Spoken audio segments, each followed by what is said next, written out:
What is up, everybody? This is Aaron Hass, and this is the Love Works podcast. This is a good episode. I'm with my buddy. He's an awesome guy. He's a drummer. He's a married man. He's a driver of sorts for a company that you probably have ordered from. It is a company that I pay monthly to. It is an awesome company, an awesomer company than him, maybe. I'm just kidding. Definitely. I am with my buddy, my friend, a former dinosaur, Andrew Orsag. What is up, buddy, man? Hey, man. Thanks for having me on the podcast. Thanks for coming all this way to set this up. This is awesome, man. Dude, I am so thankful to be on an episode with you. You're my role model, my confidant, my friend. Matter of fact, I aspire to look like you. Matter of fact, I wore a hoodie that is very similar to the one you're wearing right now because I wanted to be just like you. Wow. Starting off with some solid falsehoods here at the beginning. Exactly. It's like, no, actually, you were my last resort. yeah, role model. Yeah. Your hoodie is cooler than mine. Mine is pretty basic. I like it, but yours is better. Man. It's got that good collar. So It does, man. Thank you. I've always appreciated your collars. You've always had a good collar. I try to have a good collar now and then, but Yeah. I mean, I have a pretty basic wardrobe these days, so. Yeah, dude, it's hard to get a good collar. And then you go to some of these stores, and a lot of them, it's unfortunate because, it's like they pre-stretch the collar. It's like, I know I didn't want to pre-stretch. And it's like, it's clearly, when they designed this shirt, they're like, let's pull the neck of this shirt so that, a velociraptor can get into it. I'm like, what are we doing here, Old Navy? What's happening? Yeah, H&M. I'm not big into the baggy clothes thing. Yeah. There's a time and place, but yeah. I just don't get it, man. Yeah, sure. It's weird. But yeah, dude, you're a driver for Amazon now. Yeah. You play drums. Do you still play drums a lot? I don't play a lot, but I do play. I took a good break, I would say, overall from drumming. Yeah. When we left camp and we stopped serving, which would be about a year and a half ago. Yeah. July of 2023, I suppose. Yeah. But then I actually drummed a couple times at Relevant in worship with you guys, and I really enjoyed that. And Christine keeps asking me to come back every couple months or so. She'll text me, and I'll be like, oh, let me look at my calendar, and then I'll remember to text her back 3 weeks later. And I've just been really busy now that we've got our own church we're going to here close to home, so I don't have the availability I once did, and I've just started to serve. I've served 2 Sundays on the worship team there, and I've really enjoyed that. But overall, I have not played much. I have done a lot less jamming around with friends. I have not practiced a ton, but I mean, when I'm going to play, I practice. Yeah. I should say that because it sounds responsible. Since this is... Yeah, I don't want to lose opportunities. Yeah, I know. Nobody's gonna call you anymore. Yeah, this guy sucks. Yeah, if Toto ever hears this podcast and they need a drummer for a gig, I don't want them to think I won't practice. Exactly. So, yeah, man. So you talked about leaving camp. For the people that don't know what camp is, we're implying the Life Action headquarters, which is a ministry that we actually served at together. Yeah. And people listening to this are probably like, Aaron only brings on people from Life Action. And that's true. I'm just kidding. No. I think that my goal is to bring on people that have really just been a part of my life, and also I think have awesome, beautiful stories that they can share and are fun. And everybody else that I called wasn't available, so I decided to reach out to you. Last resort, indeed. No, man, you're a great guy. You're a great guy. But yeah, so you left camp. You're now doing driving for Amazon. Do you enjoy that? What does that look like? Yeah, I do enjoy it now. I think every job probably has its not as enjoyable parts, but I do enjoy it. When I Yeah. first started, when we left Life Action Camp and we stopped serving there, I had applied to be a driver for Amazon, and I was just trying to throw some things to the wall and see what would stick. I wasn't sure what I was going to do. Wasn't looking exactly for a career path. Wasn't Right. sure about all that, but needed to pay the bills. We wanted to strike out on our own and do our own thing, establish our own home, and we needed steady income to do that. So I started out working for Amazon right after we left the camp, like I said, in July 2023. So I've been going about a year and a half almost now, and it took me a while to start enjoying it. I think I told you before, Yeah. like they've got these what are called Netrodyne cameras. I literally talk That- about these regularly because I'm like, that's insane. It's crazy, yeah. Some sort of program. The cameras watch you, like they track your eye movements, and they can tell where you're looking, and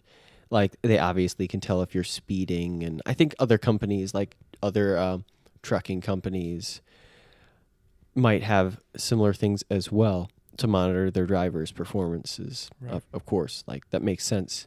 But I just put a piece of tape over it. I'm like, don't look at, yeah, you'd get in trouble for that. But people try to disconnect them sometimes. Try to get ways around it. You can get in big trouble for that though. So don't do that. Good to know. But I was really anxious for like my first 2 or 3 months because I always felt like I was being watched.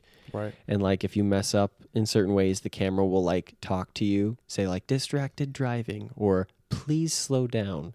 And I know I've told you about this stuff before, so I won't get far into it. But definitely the beginning, the anxiety that I had just over that aspect, and like being at a new job and feeling like, am I doing well? Like, Right. are they satisfied with my work? Like, am I a valued employee? Like, it was definitely the company I started working for at first that that will remain nameless. They're no longer a company that works for Amazon anyway, but still. Yeah. Because I work for a contractor company. If you don't know, all you listeners, I don't work directly for Amazon. I don't work directly for Jeff. I wish, that'd be cool. That'd be kind of cool. Like you got to Right. hang out with Jeff Bezos for a bit. I joke about that all the time. Like, yeah, me and Jeff, we go way back. Like, but Yeah, I've dude. never come within. I don't know. If he's been in Chicago, then I've come within a few hundred miles of him easily. But yeah, Do you think he's ever in Chicago? I don't know. I really don't know if there's any reason for him to visit Chicago. I mean, That sounds like when you're like, this sounds crazy. When you're like that type of celebrity, like Chicago's like a place you're like, Chicago? Why would I go there? yeah, I don't know. I feel like if you're that kind of person, you're in New York, you're maybe in Brazil? Los Angeles. Brazil was going to be like the 14th thing I said, Really? but you jumped to it sooner, and respect. Don't forget about Brazil. Brazil's awesome. Yeah. I don't know what Jeff would do there, but I'm sure he'd find something to do better than Chicago for Yeah. sure. Oh, 100%. There's like a couple good things in Chicago. They've got an airport there. I was hoping you wouldn't say the Bean. What They is do have that? 2 airports. The Bean is this giant reflective bean. I've heard about this. Yeah, actually. it's just a mirror that's shaped like a bean, and it's this huge tourist attraction. You pretty much go, you get a picture with the bean, and that's cool, I guess. But I'm not really. I grew up right outside Chicago, like an hour out of Chicago, ish. Depends on traffic, and the novelty of the bean wore off very quickly right. for me. Like so. Yeah. But anyway, I don't need to be hating on the bean. No, that's cool. I mean, So. beans are good. I used to eat I like when I first moved into my apartment, I didn't have any money and like all I ate was baked beans. So it would probably be good. It'd be like sentimental if I went and got a picture with that one. Yeah, I think that's one of those things that has personal value to you in a way that it doesn't to me. I like beans, but there's never been a time in my life when I've eaten mostly or only baked beans. Right. I ate a lot of refried beans. Refried beans, man. Yeah, tostadas, man. Like I make a mean tostada. That was half of what I lived on, at least for lunches during high school. That's a tortilla with refried beans in it, right? Yeah, that's an open-faced, crispy tortilla, refried beans. I got some Taco Bell hot sauce and chopped up jalapeno and cheese. Sometimes, like beef taco meat or whatever on there. Yeah. And then toast that in the oven for a few minutes, and that's good stuff, man. That Dip sounds- that in some salsa or queso. That's a good lunch. Ooh, that sounds like you're preparing your tongue for heaven. You know. I wouldn't sell heaven that short, but it's very good. That is awesome. I yeah, I would. I think I had another guest on the show that she talked about the bean. I can't remember if we talked about it on the episode or if we talked about it in real life. It was Delaney Stargell. So sorry. Gotcha. Gotcha. Yeah. So yeah, dude, it was yeah, that was good. I'll have to go and check out the bean. There's some good restaurants in Chicago. There are. When we actually just went to Chicago to see a Theo Katzman and Lake Street Dive concert for my brother's Christmas gift. My sister gave these tickets to my brother for Christmas, and me and Natalie and my brother and his girl, we all went to Chicago, and we saw the show, we saw the concert, and we went to this really good Italian place. I forget what it was called, actually, so probably shouldn't have even brought this up. I can't even recommend it. You remember what it was called? I don't. No, I'm just kidding. You definitely don't. Yeah. Yeah, his wife's sitting right next to him, so Yeah. he was like, "I'm gonna ask her," and she didn't even know. I don't. And It's some Italian name. It was very good though. And so now all three of us look ridiculous. Yeah. It's a bummer, man. Rough. That's Can a you edit bummer. that out? I'm just kidding. I mean, I don't know. Like, I can edit it out. whatever you want. Man. I'll bleep it out so it makes it sound like you were saying something like really Yeah, like raunchy. sorry. Yeah, I just for 20 seconds I was just saying a bunch of racist stuff. So Yeah, honestly, he gets into that when you get in that little spell. It's like, what? I do. Quartino restaurant or ristorante or I it was just called Quartino on Google Maps, and I don't know if I'm saying that correctly. Well, our staff just looked it up. The Lovework staff. Oh they looked it yeah, up. you're Jamie. Like, yeah. You're Alfred, the guy in the chair. Yeah. Your wife is looking over at me because she was the one that looked it up, and she was like, "Pay me." Yeah, I was like, man. I was like, actually, it's an unpaid staff position. Why is so. Natalie not your producer? She could be. Yeah, she totally could be. Yeah, that would work. Yeah, man. So I think that you are an incredible leader. I remember you were just a leader in ministry to me and a friend, and that's hard to come by. Leaders that are also friends, but those are ultimately the best leaders because they've been able to find that balance, you know. And man, in your leadership, in your learning to lead, who are some people that were just super influential in your life that like kind of set the scene for you and set the stage for you? Oh, wow. Thanks for saying that, man. I really appreciate that. First of all, Yeah. I'm going to have to start at the very beginning with my parents. I'll start with, I was homeschooled, so I spent a lot of time with my mom, both my parents, because my dad worked from home. He had a home-based cabinetry business for much of my life. But I would say, and the things that I'm going to mention maybe aren't just all leadership, but some life things examples that I was shown by my parents that helped in the way I ended up leading. My mom, I think, is a person who would say what was on her mind, and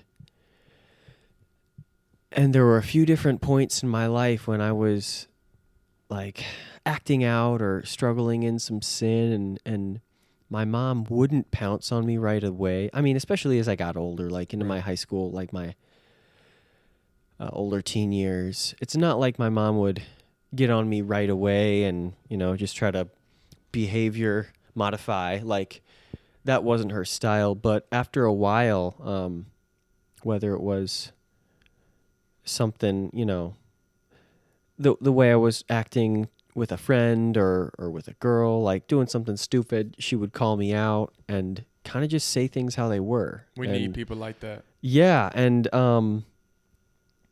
I think I've always leaned that way. Like I've always leaned me naturally. I'm mostly usually the type of person who's going to say what's on my mind, but I can give my unprofessional opinion on a lot of petty things and argue them into the ground and, try to be a salesman of my thoughts. But the stuff that really matters, it can be harder to be confrontational about, Wow. And my mom exemplified that pretty well. And that would obviously lead to some pretty tough emotional conversations. We're both very emotional people, but I really respect that looking back. And I think when we did a little bit of like looking at both of our lives, like when Natalie and I were engaged and we were looking at our lives, kind of trying to, you look back at the way you grew up, you look back at your childhood and the dynamics of your parents, and you kind of analyze a little bit, well, what baggage might I be carrying? What good things in my tool bag, have I inherited from them? And maybe I don't even know it. And that was a beautiful time to appreciate some things that, and really meditate on some things that I got from my parents. So I would say that's from my mom. Sorry, I'm not good at being concise. I'll try to do better. Dude, no, you're good. I'm here to listen. This is good. Thanks, man. From my dad is the person who, this is really, I don't know, this is weird. I don't know exactly why, but even from an early age, I don't know, from age 13, 14, my dad would affirm in me that he saw leadership qualities in me. And I don't know, I don't know if, at 13, that'll fuel you, bro. Well, you get 13, you told us you got leadership qualities. You about to be the star football player. You're going to be the star basketball. You might even, you're going to become the principal next week. You know? I wish that's what it did for me, because I think that could be the case for a lot of people. And I think there were times when I took that encouragement and it did fuel me in some way. But I think overall, for whatever reason, I had a really hard time hearing my dad's input for a lot of my life. Wow. And that's not the case now, praise the Lord. Like, I've grown and I'm not as calloused in general. I'm softer to learning from people who know stuff I don't. I have not been good about this through the holiday season craziness, but I've tried to meet with my dad at least once every couple months and sit down and get breakfast and just talk about how life is going. And I know that doesn't sound like that much, but that's a lot. It's new putting in that effort for me. It's been really good. My dad is the first person, like I was saying, who really affirmed that there were leadership qualities in me, and I didn't really know what to do with that. I was kind of just like, okay, thanks. Like, right. I'm this like 120-pound like 13-year-old who hangs out with Hudson Tollison and makes stupid YouTube videos. Like, yeah, Hudson Tollison's a buddy that, well, you grew up with him. It's one of your childhood friends, and yeah, and then I met him. I was probably 18 or 9. I was probably 18 when I first met Hudson, I guess. But he's a funny guy, very entertaining guy. He is. He's one of my favorite people. My probably my best friend. And but anyway, like, and he moved around me, or he's about to move near me. Oh yeah, man, he's gonna be down the street from you pretty much in Niles. Yeah. Yep. No, we're gonna give out that address and his social security number at the end of the episode. So make sure you stick around. Yeah, dude. Yeah. The Hudson tell-all. No. Yeah, I'll do Hudson's an awesome guy, though. You're going to need to get Hudson on here. I would love at some point, because he is an interesting human being and has a lot of thoughts about a lot of things, and he's a solid guy and a fun guy. Like, I would love to bring him on. He would be awesome, because like I know him a little bit, but I also don't know everything, like a lot of the depth on him. So he would be a cool guy to just talk to. Yeah, man. When we were like teenagers, like, and this isn't a kind thing to say, but I said it like about him. Like, I would say he's like the stupidest genius I know. Oh, or that's like awesome. He's the most brilliant idiot I know. Like, the guy just has such range. And like I poked at him a lot. Like I was a really insecure teenager, so I said some of that out of insecurity. Like you make a deprecating joke about somebody else to make yourself feel better. Like that was definitely me through a lot of my teen years. And adults struggle with that too. I It's crazy. I was gonna say, yeah, even still into my adulthood, yeah, I need to be careful with that. I need to be. I'm bad about that too. Yeah. Because you're just with your buddies and you're like, Right. hey man, you look stupid today. Why you got crooked teeth? You like it's like. Okay. Yeah, I had a buddy who, Adam Moore, violinist who traveled my first year on the worship band, who his comeback now and then he just throw in if you said something to him he didn't like, he would just say, "No, you're ugly." Like That's funny. Like what's your deal? that's it. Yeah. I hope he's listening to this. He is not. Oh, he's not. Probably not. I don't know. We Me and Adam Morris, we go way back though. Adam Moore? More. I don't know who Adam Morris is. Yeah, no. He changed his last name. Yeah. Okay, yeah. He went through the whole legal hassle of changing his last Just name. to put "is" in it. Yeah. Yeah. Yeah, I've never met this man. But I think it's really entertaining that you said his first and last name though. That's super good. Well, I said his first and last name and more, so Yeah. Is. Yeah. But anyway. yeah, keep going, buddy. And anyway, yeah. My dad, I think if there's a thing I learned from him in leadership, it would be relationships based. Like what type of relationship? Well, like any relationship, these things apply to any relationship, I think, pretty much. But friendship relationships and then like relationships where you are in positions of authority. Right. Like I just learned that so much of leadership is relationship management and relationship prioritizing. Because you can have a really good structure and be a really organized person who is a bad leader because you don't prioritize people. Wow. Yep. And I've been in both places at different times. But so I think for my dad, he was really good about not and this is something I this is something I'm thinking about actually presently because of a conversation I had with like a mentor of mine recently. Wow.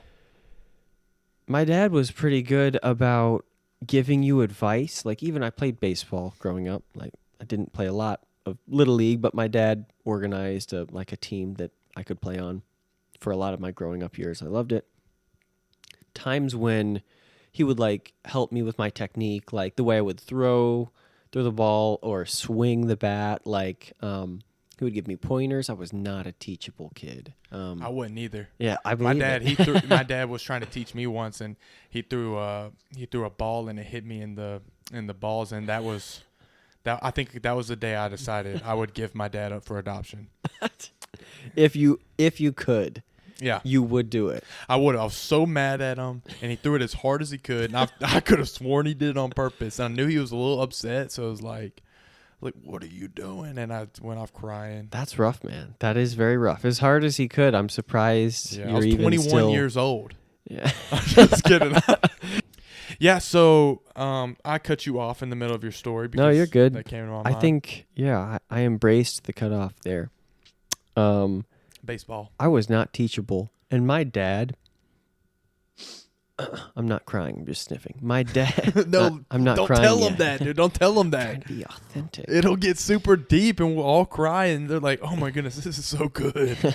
Not yet. Maybe later. Yeah. My dad was really good, I think, about presenting a suggestion or a critique or an alternative way of doing something. Yeah.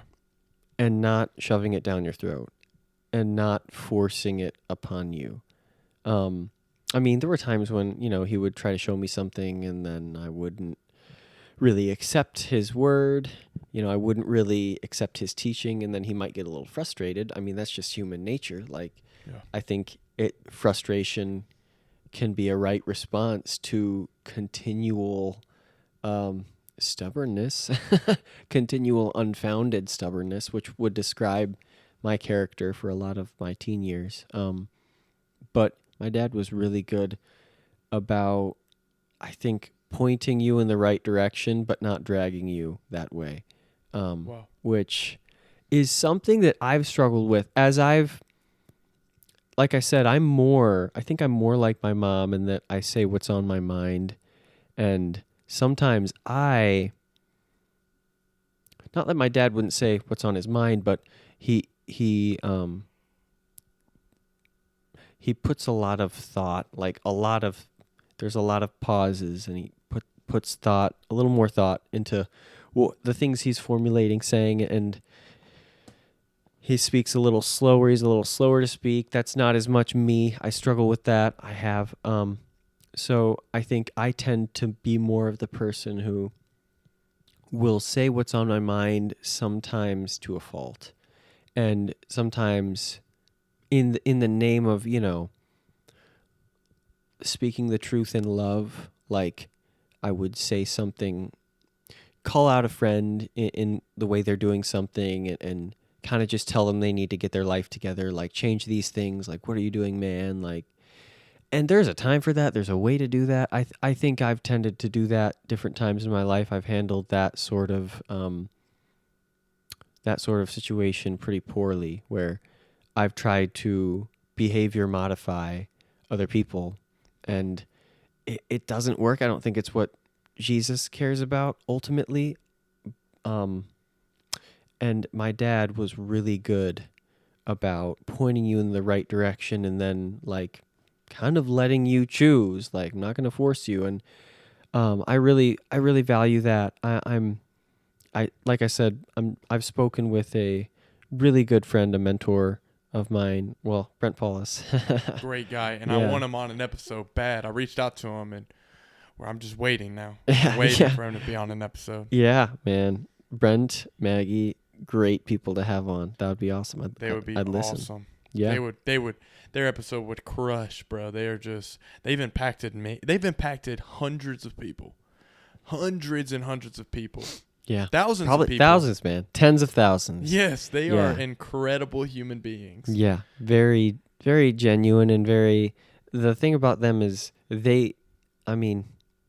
you can't always air out all your dirty laundry in public. Just like to be like, hey, there are things that are horrible in my life. And like, so learn from them. Like, like not every moment is a teaching moment where you can, air out all your dirty laundry so that other people can learn from it. But I think they're really good at being authentic in presenting themselves as they are right now. Like a lot of the stuff that we would learn on the road, like in team meetings, like for the 4 years where I traveled with Brent, a lot of that stuff would just be us processing through with Brent, like the fundamental like needs, like security, significance, and control, like those conversations we would have, like about like what, like when we talked about like asking the question, like when Jesus asked, what is it that I can do for you? He asked that. I think it was to a blind man, I believe. Yeah.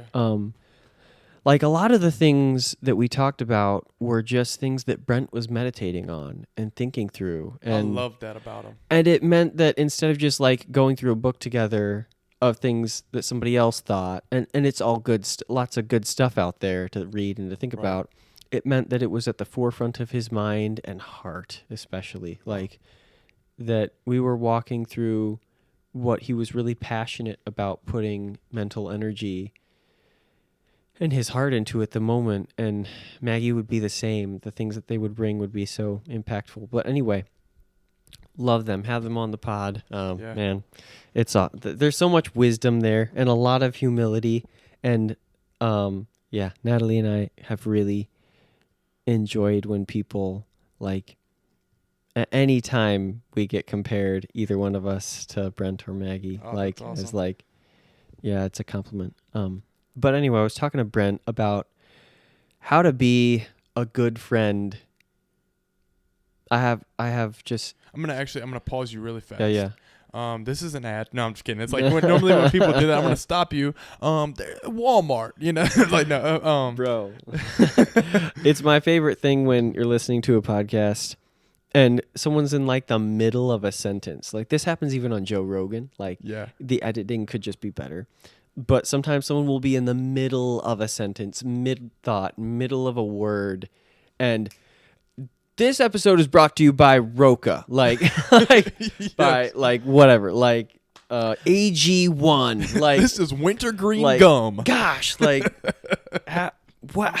Come on, Jamie. Like, we couldn't have gotten this at a pause. Like, I don't know. Exactly. I don't know how all that works. There's probably certain places where you need like 5 minutes in. There has to be an ad or something. Right. I don't know, man. You know all about that, but yeah, I am actually going to pause you in a serious way. Yeah. When Andrew talks about team meetings, he's implying like, so when we work together, we would all come together. There's about 23 of us.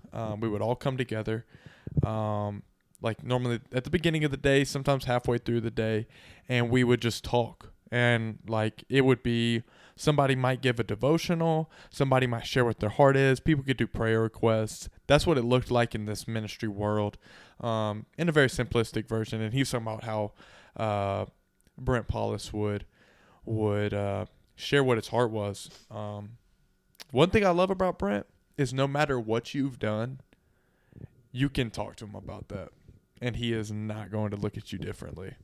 I love that about him. He's so real. yes. But continue. Yes, he's a man who does not heap shame onto the shameful. Like, No. that is for sure. Lots of grace. If people want to look like Jesus, like Brent is a close one to well, he's a person to ask for advice from. Yeah. Like if you're studying the Bible and you're trying to find a mentor that's like, man, who is somebody that portrays these attributes of Jesus? Brent portrays attributes of Jesus that most Christians don't even care about. He's a really practical, tender guy. And more than anything, I've learned so much about how to do relationships from him, from the Pauluses. Really changed a lot of the way I look at things. But anyway, I'll get back to, what I was saying, if that's fine. Ad's over, so you're good. Yeah. Go buy Athletic Greens. Here's our broccoli ad. Broccoli ad. Sponsored by broccoli. But anyway, I was talking to Brent. I have just a couple of friends in my life these days who I struggle sometimes, when you are trying to find the right way, the right time to speak the truth in love and to challenge a little bit. And with certain people, you just feel like if you say the thing they don't want to hear, they're just going to be closed off, or they're going to just, walk away, like just push you away. And, sometimes you got to just say the thing, and that's okay. But I've really wanted to be tender, and I've really wanted to be able to know as much as I can what my role can be in their life as a friend who sees their situation, sees what's going on, and tries to be there for them and push them towards the truth. So I was telling Brent this and asking for his thoughts, and we didn't have a lot of time, and like we're about to end the conversation, but he was pretty much just like, he just left me with one thing that I've been thinking a good bit about. Like, you cannot, two things. You cannot usually get people to listen. People won't usually listen to your advice if it's unsolicited, if they don't ask for it first. And man, I heard that and I was like, that's so true, and that's so frustrating. Because my advice is right. It is. That's a presupposition that I would like to hold to. There's times where it isn't. So, it is a prideful thing to all the time be like, I'm entitled to have people just listen and then obey. Like, right. I am the Lord. Like, do as I say. Yeah, right. That's pretty prideful. But anyway, like with regard to this, he was like, if people don't ask for your opinion and then you share it, the chances of them listening to and acting on it are very, very low. So just expect that. And the other thing he said was, the best thing you can probably do is just affirm that no matter what, you're going to be there for them. Kind of like Wow. what you were just saying. Like, man, whether you make this decision, that decision, say this thing, say that thing, brother, my friend, I'm going to keep being your friend. I'm going to keep being in your corner. And I love you. And I don't love you based on your performance, just like Christ doesn't. Wow. Or that's what we should strive for. It's really hard not to love people based on their performance Yeah. in life, how they treat you. It's very contrary to our natural sinful nature. But I mean, you look at sports and you're like, man, my team sucks. Like I don't even want to watch you anymore. But but when they're doing well, you're like, man, you'll start wearing those shirts. You'll start repping them. Like you're proud of them. Yeah, It's just our nature. It's human nature. for sure. We're all fair weather fans, kind of intrinsically. Like, Right. oh, you're good to me, I love you. You're bad to me, I could lose you. I could Yeah. cut you and I'd be fine, you know? Yep. Lose these bad vibes. Yep. Like, but that really challenged me. Like, it's really hard for me. I sometimes, fools are quick to speak, and a foolish man is interested in expressing only his own opinion, I think. Is a proverb that I probably just misquoted a little bit. Maybe. But It's all right. You get the premise. yeah, like those are things that I've thought about and I could do a lot better at implementing into my life and the way I interact with people. I'm a very opinionated person, man. I like to think through stuff. You're a big time thinker, bro. I actually just got a couple philosophy books right up there by the Dune books. Got them for Christmas from Natalie. Yeah. Philosophy's always been super interesting to me because it's like it's an inevitable part of nature. Now, I think philosophy is important. Dune is not. Dune sucks. So. Oh my goodness. Dune is really, really well done in a world building sense. In a there's some neat philosophy in there. It might be like lightweight philosophy, but it really got me thinking philosophically when I was reading through those books, and I really enjoyed that. There's some really neat political dynamics at play. There's plots kind of baked within plots, like Trojan horse plots, like that you don't see coming, and so they're very well written books. But yeah, the first one is great. They get weird after that, and just be careful, I would say, for those who haven't read Dune.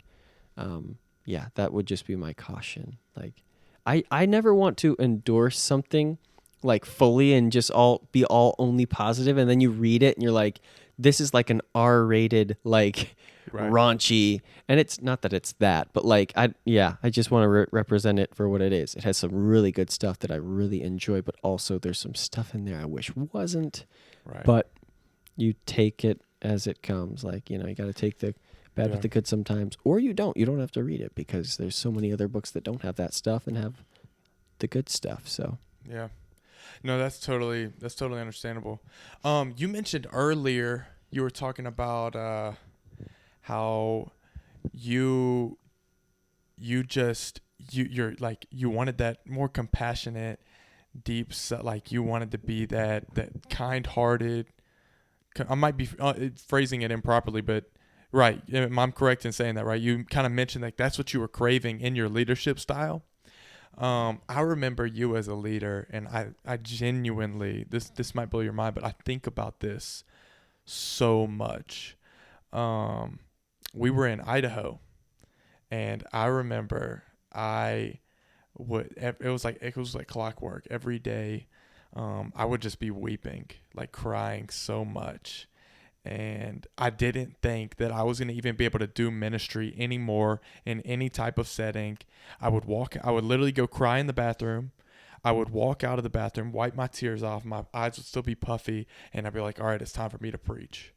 And it was a time where I was like, it was like the beginning of this suicidal mindset in ministry. I had experienced suicidal thoughts before, But this was kind of like where it was like, I was scared it was going to become a lifestyle, you know?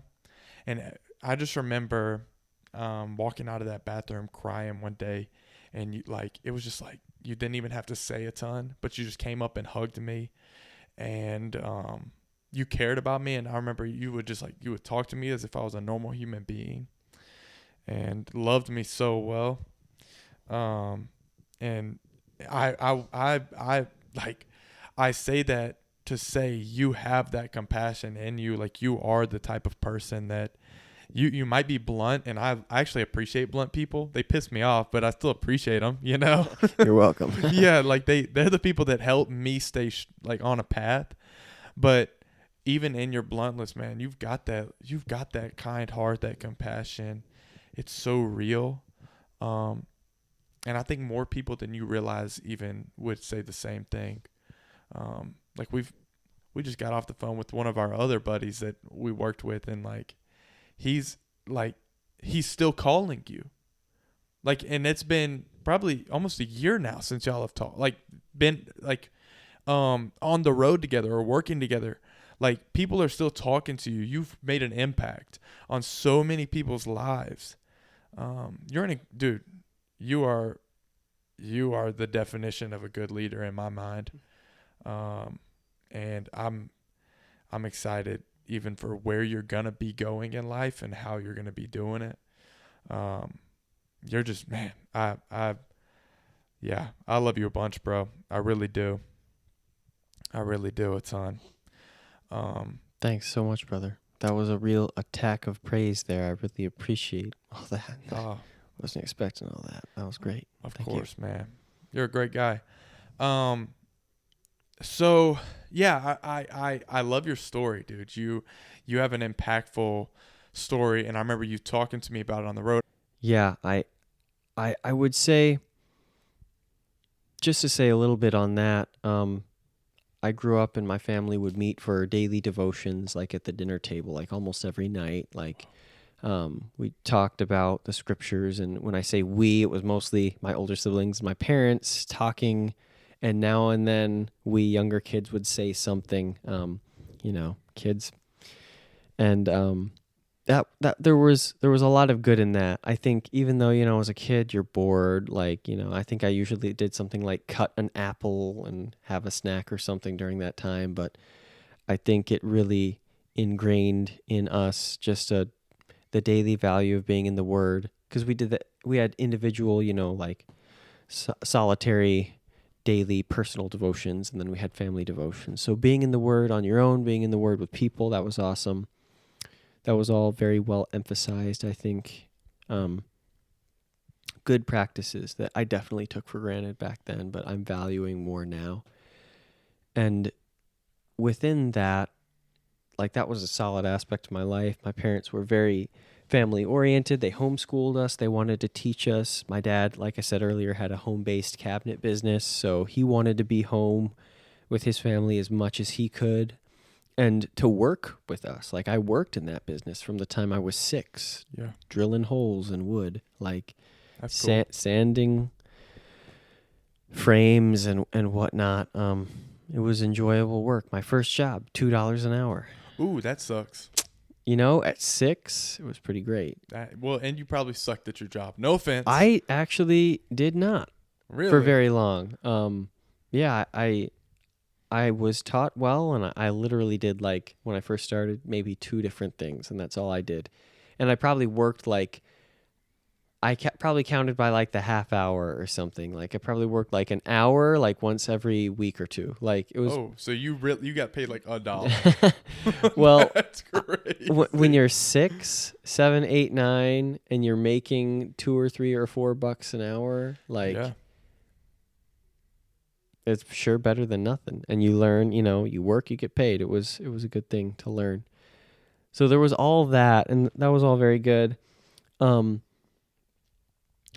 big tricky part of my childhood, without getting too much into it, I remember from maybe around 5 or 6 to my early teen years being the hardest 8 or so years, 7, maybe 6, I don't know.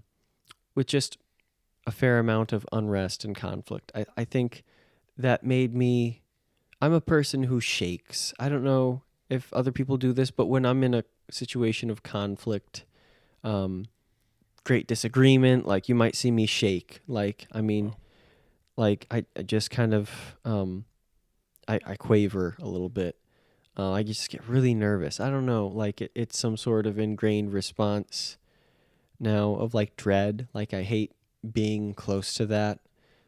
Which is why like I'm a confrontational person, but when it gets to the big things, like I can't handle that Wow. sometimes, and I get weak when I should be strong sometimes.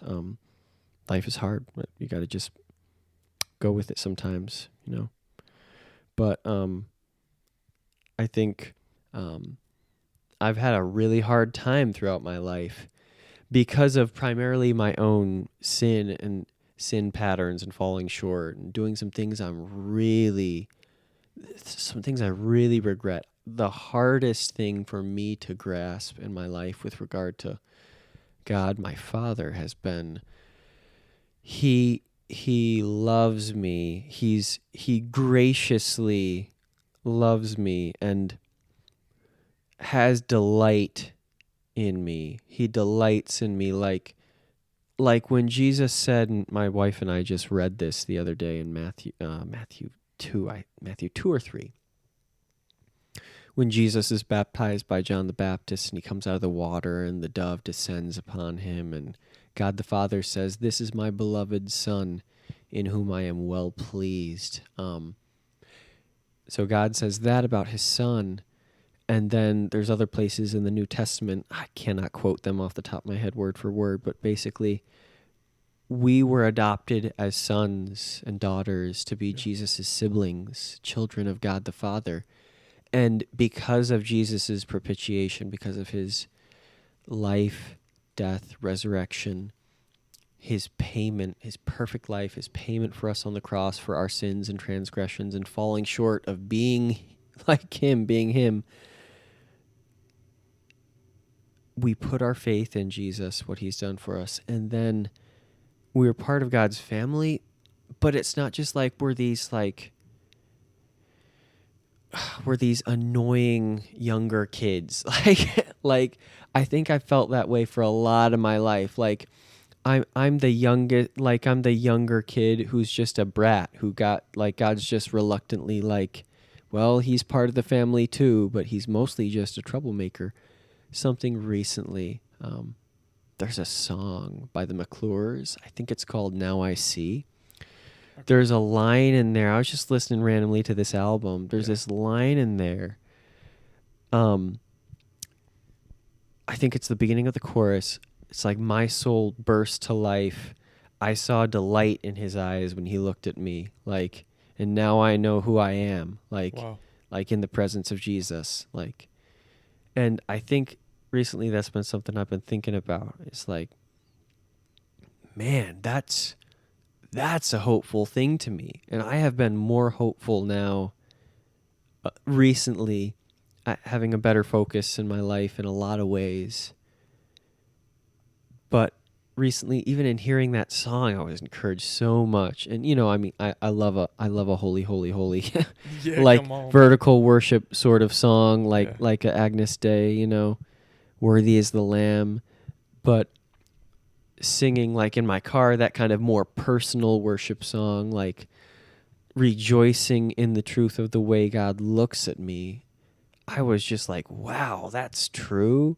I've not felt that that's true throughout my life. I've felt like a huge stain on the record of God's kids, Christianity. Like man, if people, you know, if people really knew me, they'd see what a hypocrite I am, like not practicing what I preach, like, you know, trying to steer others towards what's right when I'm really like committing adultery in my heart or hating my brother or like really sometimes doing the things that are right for so much of my own recognition.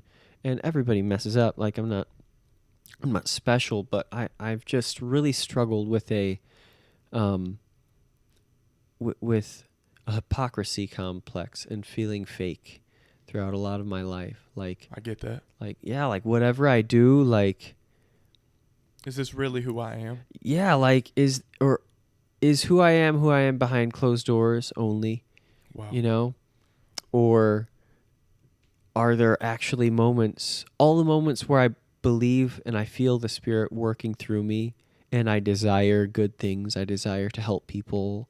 I desire to teach what I know of Christ to someone else. I desire to lead in worship.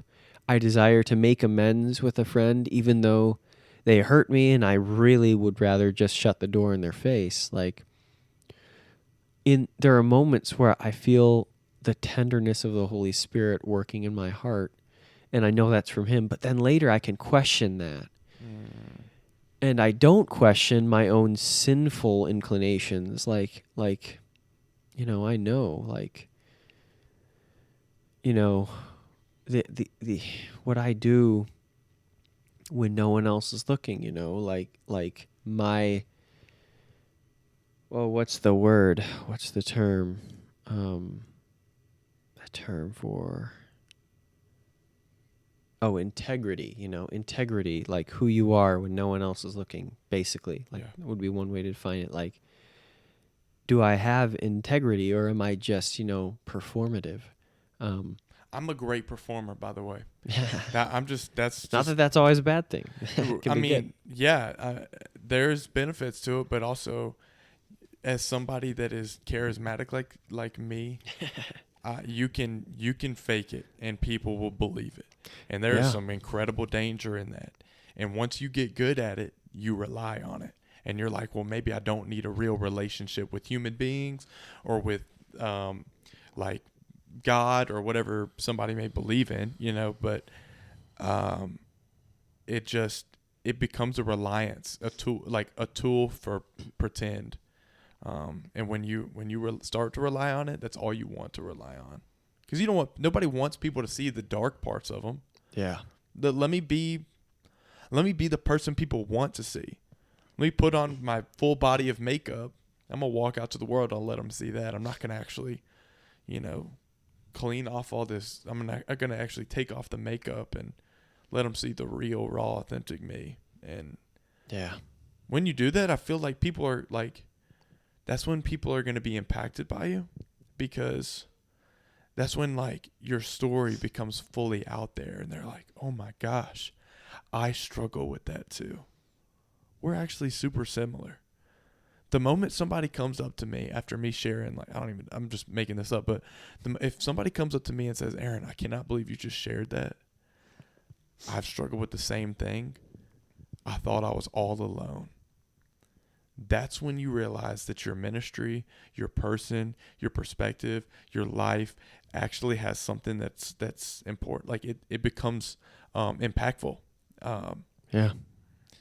Yeah, that's some good stuff. Keep going, man. I cut you off, but that's just that's powerful, dude. Yeah, you're good. I appreciate that. And I'm really thankful for the ways God has used the story of His work in my life. Like the times I've gotten to tell that, like, man, the biggest things in my life that have happened, the greatest goods have been fully attributed to Him. Wow. Like things that are, like, to me, borderline miracles. I don't know. Yeah, I don't know where that line is, but what were we talking about before? Did you want me to keep going with? You go with wherever you want to go, Yeah. or I can ask, or we can get into some questions or something. But I think I was talking about, like, God valuing. Yeah, you were talking about your integrity. Yeah, integrity. Yeah.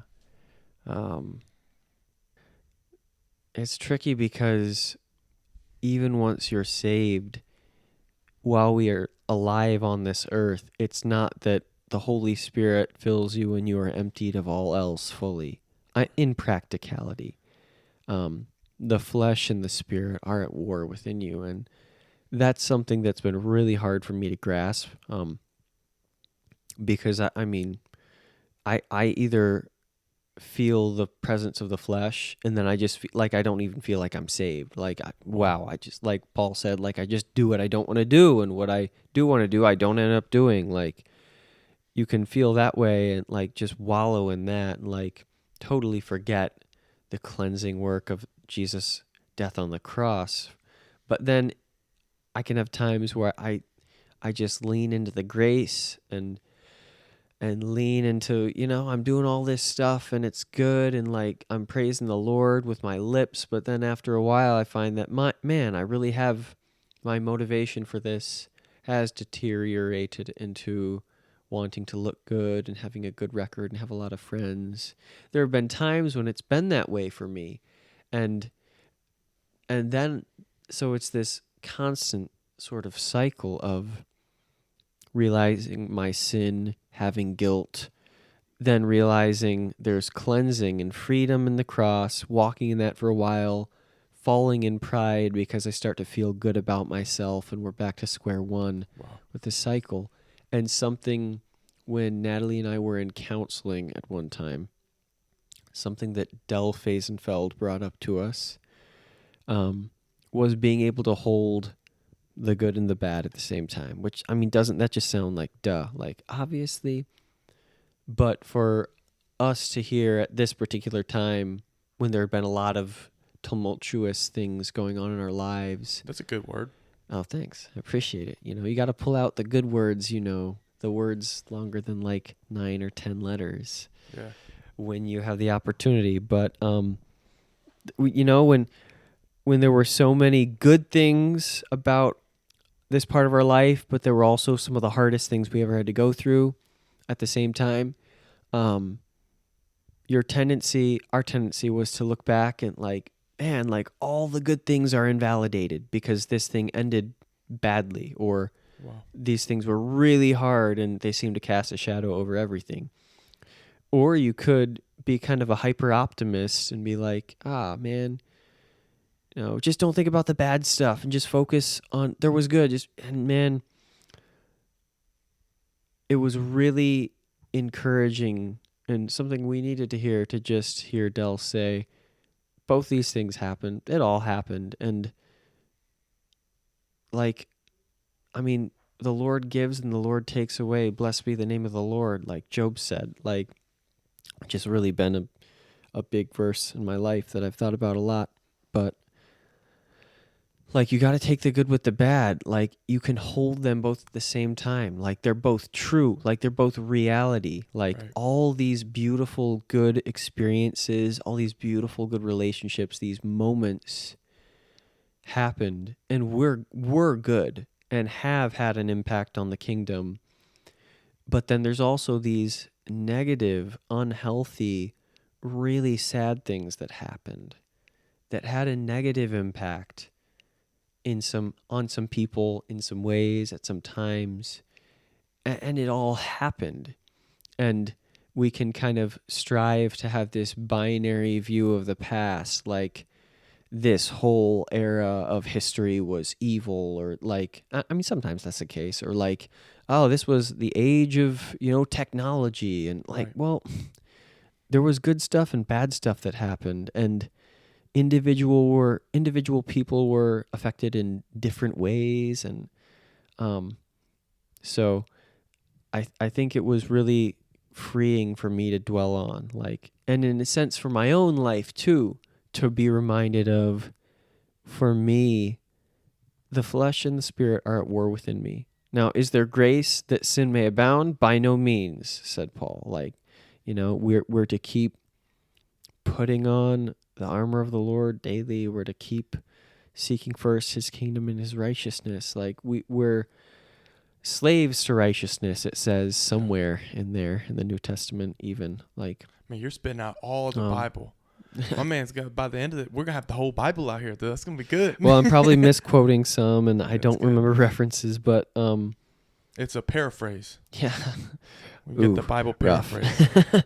But anyway, it's been encouraging for me to be reminded that, I can't expect to be fully sanctified.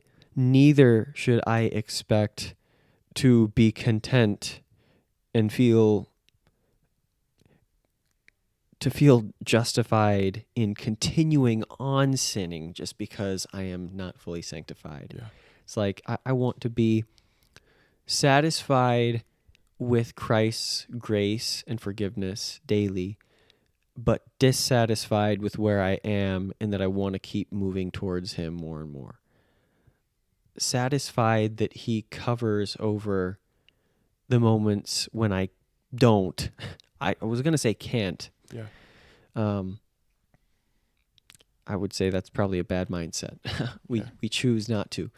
He covers over those moments to help encourage us to move towards him. And so I've been trying to reframe that in my life recently. And I've had a lot of hope just in general in life. Like, and I'm not a very hopeful person. Like, I love that though. I've just had a lot of hope. Life has been really simple for us. Like, I was in Life Action Ministries for 5 years. That's half a decade. That was my whole adult life until summer of 2023. That is what I did with my life. I loved it. I was very fulfilled in it. It was very good. I enjoyed it. Some of my favorite relationships, this relationship, my wife. Come on. Like, yeah, so many good things have come from it. I was your favorite relationship though. Well, It's me, then your wife, oh boy. and then I don't think so. who like you know You're a close who's actually maybe second. yeah. Well, I mean we're good friends, but like Yeah. out of all the people you connected with in traveling, who is somebody that you're like, this person we're tight now? Is it Drew? Oh man, like a relationship that came out of being on the road. Yeah. Is it Drew that I'm Plyler? still Because I tight. want him on an episode. You know, Drew Plyler would be great on an episode, even if somehow you gotta FaceTime or Messenger video call or whatever. I will fly out to him if we can figure out a time to go. Drew would be great. That would be so much fun, and he's a really thoughtful, tender guy. I love that guy. Awesome guy. Fun. One of the funniest people, like unintentionally. Sometimes, yeah. He's a quirky, funny guy. I think he follows our Instagram too, so hopefully he checks this episode out. Oh man, I hate that guy. I didn't know he was listening, so I would have said a lot worse things about him, though. If he hears this, hate you, buddy. Yeah. Anyway. Yeah. Who is somebody you're close to? Drew definitely is up there, man. I want to get this. I'm gonna try and whoever you say, I'm gonna try and get on an episode. Drew, we've kept up. I mean, the thing is, like, when you're adults and you have lives, and like we have churches that we're a part of, and a ton of other friends, and like there's literally more than 1,000, I think, miles separating us. They live out in the Carolinas, so Yeah. like we don't talk a ton. We maybe talk once every 2 or 3 months, but that is way more than I talk with a lot of my other Life Action friends. Right? Life, you move on. And I don't want to lose any of those relationships. Right. I mean, they're not going to be able to be the same as they were, but I want to call at least everybody once a year. That's awesome. Something like that. That would be great. And that doesn't work out, but definitely Drew. Skylar Baxter was a really influential person in my life. We probably call a couple times a year. I don't think I've ever met him, so I'll have to. Man, he's a great guy. He's a really intelligent. He's a really smart guy. All those people, I hate them. No, man, sometimes people. me too. Me too. It's like, why do you have to make me feel dumb? Yeah, for sure. Useless and dumb at the same time. Yeah, but what you doing, dog? He's a guy who was really smart and thoughtful and really well studied in the Word of God. I don't know if I've met more people. I've not met many people who just in their daily reading of the Word of God dug in very deep and had such a good understanding of, I don't know, just like a young person, I would say. Because he's about my age, a year older, I believe, maybe a year and a half, and maybe 2. I don't know, whatever, but close to my age, and I was very inspired by that. He's a very disciplined guy, and we could also have a good goofy laugh together. Like he's a funny guy. Yeah. But those are a couple of relationships. I mean, obviously, I met my wife in Life Action, and I'm so thankful for that. That's one of the miracles I was referring to, by the way. I love it. I was not sure. I had gotten to the point where I was not sure if there was someone out there that would meet all the qualifications of like, I have to love who they are, my parents have to love who they are, and I have to believe And that she like has to love who you are. she has to love who I am. Should have said that one first. And I mean the last one being like, and I believe that she is chasing after the Lord, Wow. like at least as hard as I am. And everything was there, and I mean, as you know the story, you jumped on it quick. I jumped on it quick. I jumped on it quicker than the rules technically allowed. I asked for an exception to the life action waiting for a year to date rules because we were both older, and so they gave us that exception, and we started dating early, and then we dated for I believe it was 2 months and 4 days. And then you proposed, right? Yeah, and then because Wow. I would ridicule this. Like I love You would thinking be about like, this guy's an me, idiot. 17-year-old me would chide 22. I think I was 22. 22-year-old me, and be like, you idiot! Like just rushing into things. How can that be wise? Like when you know, that's a bunch of bull crap. Like, Exactly. but then you get there and you do know. Wow. Because 17-year-old me did not have many good metrics and standards by which to search for a spouse. I get First that. of all, did not have a good idea of what that looked like at all. So 17-year-old me did not have the confidence to do that, or really the desire at that time. Like, Right. I just wanted to feel good. Like, so having a girlfriend was nice, but a spouse, I was Yeah. very far from that, and I felt it too. Yeah. I wasn't one of those guys who was like, as soon as I turn 18, I'm moving out. Like, I'm working hard. I'm getting a wife. I'm getting a house. Good stuff, I guess, if that's you. I've always felt a little bit behind in life, a little bit young. I think that's even been reflected in like, I look young. Like, I mean, it is what it is. Like, I try to, call out the elephant in the room. Like, I'm a young looking guy. I'm probably more like a Tom Holland. Like, People listening to this are like, what's going on yeah, right now? yeah. But I've I'll always have to upload a picture of you on the social media page. please don't. Like, I'm one of those guys like Tom Holland or Timothy Chalamet who are going to be like 40 and still playing like 20-year-olds tops. Yeah. Like I'm one of those people. You kind of look like Timothy Chalamet. I'll take that because he's on fire right now. Then He's doing he's great. got longer hair, right? He does. I mean, my hair is much longer than his right now, But he's got the same color hair too, right? Yep, brown. It's a common color. Yeah, yeah, I just don't remember. I don't ever pay attention to he was in Dune, right? yeah. He was in Yeah. Dune. He's in the new. What's his name? Gosh, on a podcast when you need to think of things, you blank. Like things you'd normally think of easily. A lot of these big time podcasts, they'll be like, "Yo, Russell, Yeah. look it up for me." Yeah, Jamie, pull up that article. Like Exactly. I'm yeah. like, why are you so bougie? Yeah. I'm like trying to struggle to look it up on my cell phone real quick or text my mom. Mom, do you remember this? Yeah, But yeah, yeah, man, this has been a lot of fun. yeah. This has been long. Sorry. No, dude, this I'm a- is good. I liked everything that we talked about. I loved, and I like. You're doing so well, and I'm glad that we're friends. I'm glad that we're close. I'm glad that I'm hanging out with you today, and we'll definitely do this some more. I gotta bring you back, man. I gotta bring you back on another episode. I think That'd be great. Yeah, dude. I think this episode is gonna pop off. I think it will. I think some people are gonna love this because this was deep. This was vulnerable, and I'm excited. So, any final thoughts? You're like, man, if I could just spit this last word that like impacts somebody's life, or doesn't, it's just fun. What you got for somebody? If you don't have anything, I'll come up with it. Yeah, something I've been. If I don't have anything, you'll come up with it. I just got. I was just gonna be like, don't poop your pants at Walmart. That happened to me, unfortunately. Man, I don't want to hear about it. Maybe next time. So what happened? Not funny. Me and a buddy on the road actually one time. My first year on the road, first full conference on the road, 2018. We were in a Walmart parking lot, and we helped somebody change their car battery. That's a amazing Walmart story. That is it. You can cut that if you want. Oh, and you pooped your pants? No.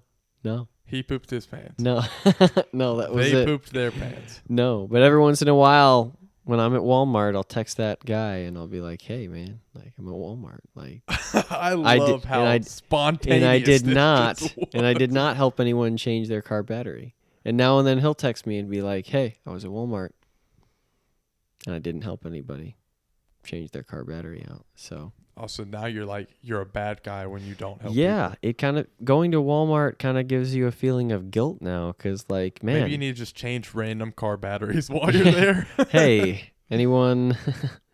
I feel useful, you know. Yeah, I or felt trade useful them. in that moment. You could take like one battery out of one car and put it in another one. You definitely could cut out this bit. I don't. I mean, but yeah. But anyway, something I would leave you all with, something I've been thinking about recently. Don't expect